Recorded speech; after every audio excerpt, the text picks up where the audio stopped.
अघोरेश्वर संवेदनशील। अवघड़ अघोरेश्वर के गुण, स्वभाव एवं लक्षणों की विवेचना।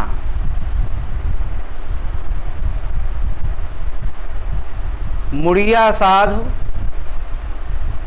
इसलिए यह सोच कर कि हमें यहाँ अपमानित किया गया, प्रताड़ना दी गई, हमारा उपहास किया गया, तुम्हारे मन में क्षोभ नहीं होना चाहिए।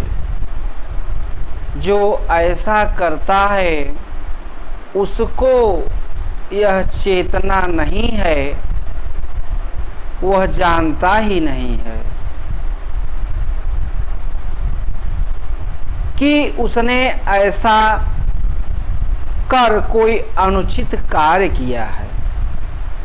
यह उसके स्वभाव की बात भी नहीं है, यह उसके कर्म की क्रिया भी नहीं है।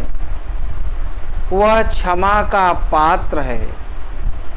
पूछोगे कैसे? पूछोगे कौन?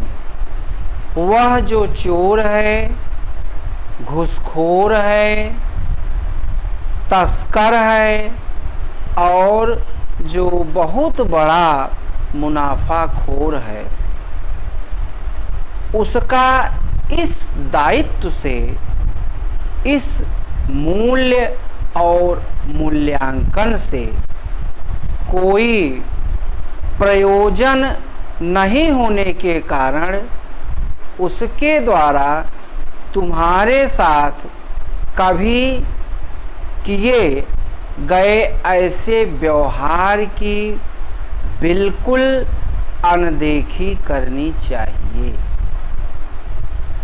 न उसके लिए मन में कोई क्लेश हो, न उसके लिए कोई दुर्भावना।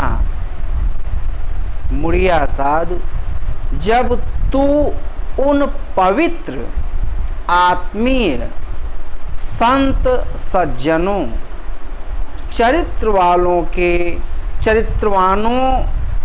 के नगरों, ग्रामों, बाजारों में पहुँचोगे, तब तुम पाओगे कि वे तुम्हारा मूल्य अपरिमित समझते हैं और मूल्य देने के लिए सदा अपना शरीर डंडे की नाई मन, वचन और कर्म से तुम्हारे चरणों में पटक देते हैं।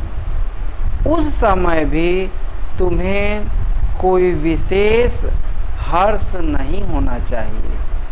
और तो और उनके इस प्रकार की प्रवृत्ति का मूल्यांकन भी तुम नहीं कर सकते हो। तुला के समान तौल में वे सज्जन, उपासक, भक्त तुमसे भी भारी हो सकते हैं।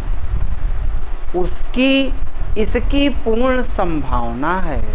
मुड़िया साधु, राष्ट्र का पिंड खाने वाला, राष्ट्र का अन्न खाने वाला, राष्ट्र और समाज का कृतज्ञ होता है।